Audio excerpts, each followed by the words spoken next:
Para saudara dan saudari yang terkasih, kita seringkali memotret atau melihat Santo Thomas sebagai orang atau rasul yang keras kepala, yang tidak mudah percaya,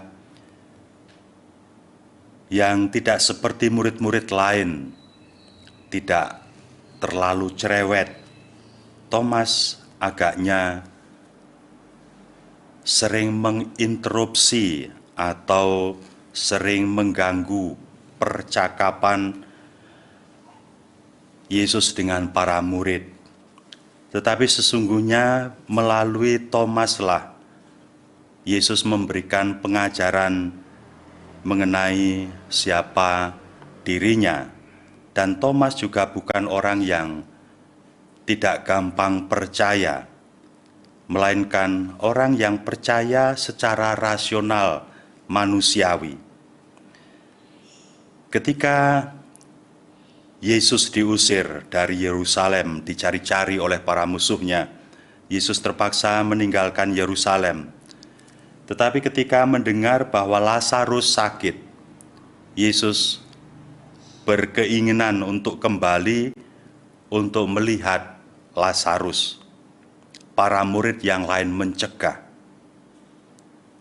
Sebab kalau Yesus kembali, para musuhnya pastilah akan menangkap dan akan membunuhnya. Ketika para murid yang lain mencegah Yesus untuk tidak kembali mengunjungi Lazarus, dan Yesus bersikukuh untuk mengunjungi, Thomas mengatakan, "Mari kita pergi juga bersama dengan dia, untuk mati bersama dengan dia." Ada suatu keteguhan, keyakinan yang bahkan tidak dimiliki oleh Santo Petrus. Ketika Yesus mewartakan sengsaranya, Petrus menarik Yesus dan mencegah agar hal itu tidak akan terjadi. Tetapi Thomas mau menyertai Yesus untuk rela mati bersama dengan dia. Ketika Filipus bertanya untuk menunjukkan Bapa, Yesus menjelaskan siapa Bapa. Tetapi Thomas menginterupsi, "Bagaimana mungkin kami pergi ke situ, sementara kami tidak tahu jalan ke sana?" Yesus kemudian memberikan pewahyuan bahwa Yesuslah jalan, kebenaran, dan kehidupan. Hal itu diajarkan, diwartakan, diwahyukan oleh Yesus karena pertanyaan Thomas. Dalam arti itu, ketika Yesus menampakkan diri kepada para rasul dan Thomas tidak ada, lalu para rasul lain mengatakan kepada Thomas bahwa telah melihat Tuhan, secara rasional manusiawi, Thomas memang harus membuktikan bahwa Yesus sungguh-sungguh Putra Allah yang jalan kebenaran dan kehidupan, yang tidak akan mungkin mati dibunuh. Pengalaman manusiawi kita, tidak mungkin kita bisa hidup kalau sudah mati.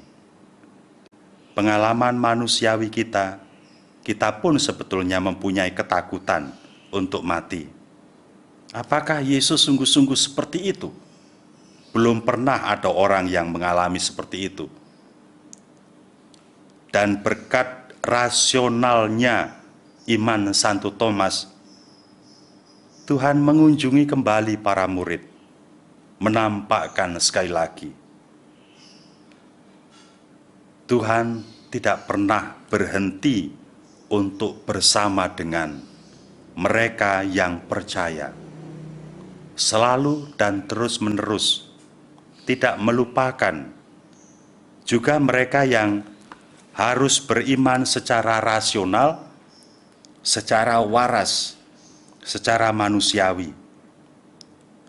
Sebab Tuhan adalah Dia yang maha tinggi, yang ilahi, namun juga yang sekaligus manusiawi. Mari kita beriman seperti Santo Thomas, jujur, rendah hati, manusiawi, rasional, waras, sehingga kita akan bisa dipuji, disejajarkan dengan Santo Thomas. Berbahagialah kita yang tidak melihat namun percaya, sejajar dengan Santo Thomas yang telah melihat dan kemudian percaya, mengucapkan di depan Yesus dan mengakui, "Ya Tuhanku dan Allahku." Pada hari Jumat pertama kita menghormati hati kudus Yesus. Tuhan akan selalu bersama dengan kita karena Dia Maha Rahim. Tuhan memberkati kita. Amin.